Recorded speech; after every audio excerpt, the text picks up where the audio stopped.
Então vamos lá, galerinha, vamos dar continuidade aí ao nosso estudo de compra e venda, tá?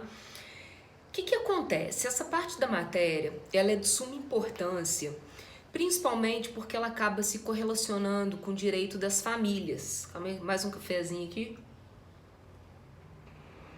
Ela acaba se correlacionando com o direito das famílias. Vocês vão entender o porquê disso. Olha lá, então vamos lá no nosso roteiro de aula 15. Vamos especificamente no item compra e venda de ascendente para descendente. Então, isso daí está previsto lá no artigo 496 do Código Civil. Primeira coisa, quem é ascendente e quem é descendente? Aqui só vale essa restrição aos ascendentes, né, e descendentes em linha reta. Então, olha só, eu estou aqui. Quem está em grau de ascendência para comigo em linha reta? Meu pai e minha mãe. São meus parentes em linha reta em primeiro grau. Quem está acima deles? Meus avós. Laura, para os pais 1 grau, para os avós 2 graus. Então, os avós em relação aos netos, o grau de parentesco é em 2º grau. Bisavós, 3º grau. Tataravós, 4º grau. Mesma coisa em relação à descendência, ou seja, os pais para com o filho, 1º grau, para com os netos, 2º grau, para com os bisnetos, 3º grau. Então, esse impedimento, ou melhor dizendo, essa restrição específica aqui do 496, não seria, por exemplo, uma tia vendendo para um sobrinho. Não seria, por exemplo, um irmão vendendo para um irmão, porque os irmãos são parentes em linha colateral. O grau de parentesco entre irmãos é em 2º grau. Tá bem? Que sobe ao denominador comum, que são os pais, e desce para a pessoa que você procura. Isso daí vocês vão aprender em direito de família. Então, quando vem lá o 496, na prática, 3 situações que vão acontecer. São os pais, ou o pai ou a mãe vendendo para um dos filhos, o avô ou a avó vendendo para um dos netos, bisavô ou bisavó vendendo para um dos bisnetos. Não vejo mais tataravô vendendo com tataraneto. Acho que pela diferença de idade isso daí não seria possível, tá? E se é que alguém vai ter algum tataravô vivo.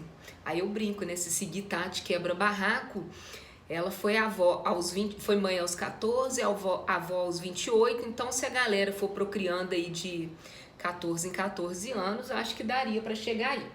Mas olha só, então vem o 496 e diz o seguinte: é anulável, não é nula, é anulável, a venda de ascendente para descendente, ou seja, 3 situações, no máximo 4, né? Pai ou mãe para um dos filhos, avô ou avó para um dos netos, bisavô ou bisavó para um dos bisnetos, tataravô ou tataravó para um dos tataranetos. Quase que impossível isso, né? É anulável essa venda de ascendente para descendente, salvo se. Quando que ela não vai ser anulável? Se os outros descendentes e o cônjuge do alienante expressamente houverem consentido. Então vamos lá. Eu coloquei um texto aí para vocês que eu acho que é de suma importância. E eu sei que a aula, tanto, né, do dia 11 quanto do dia 12, está sendo muita informação. Então, o que eu vou fazer? Eu coloquei um texto para vocês, aliás, 3, tá? Deixa eu ver aqui, a venda de ascendente para descendente, a necessidade de correção do 496. A venda de ascendente para descendente por terceiros é causa de nulidade. E o outro é sobre preferência na coisa divisível, uma outra matéria que a gente vai estudar. E ali a necessidade de outorga. Então, vamos devagar aqui nesse ponto. Não vou nem aprofundar muito em outros vídeos, então se talvez não der para eu falar da compra e venda entre cônjuges e também do item 5.2, né, da venda entre cônjuges, e do 5.3, isso daí eu falo na semana que vem, que não tem problema nenhum, tá bom? Mas aqui a gente tem que focar muito direitinho nessa venda de ascendente para descendente. Laura, o oposto existe? Ou seja, porque vem um parágrafo único e diz: Em ambos os casos, não tem ambos os casos, só tem um caso. Qual que é o caso? A venda de quem ascende para quem descende. Não tem a restrição, porque eles tiraram de última hora essa restrição que seria a venda do descendente para o ascendente. Não tem. Então, quando a gente lê em ambos os casos, só tem um caso. Qual caso? A venda de quem ascende para quem descende. Para quem é do ascendente para o descendente. Beleza. Só que quem que tem que consentir? Vamos para o próximo vídeo.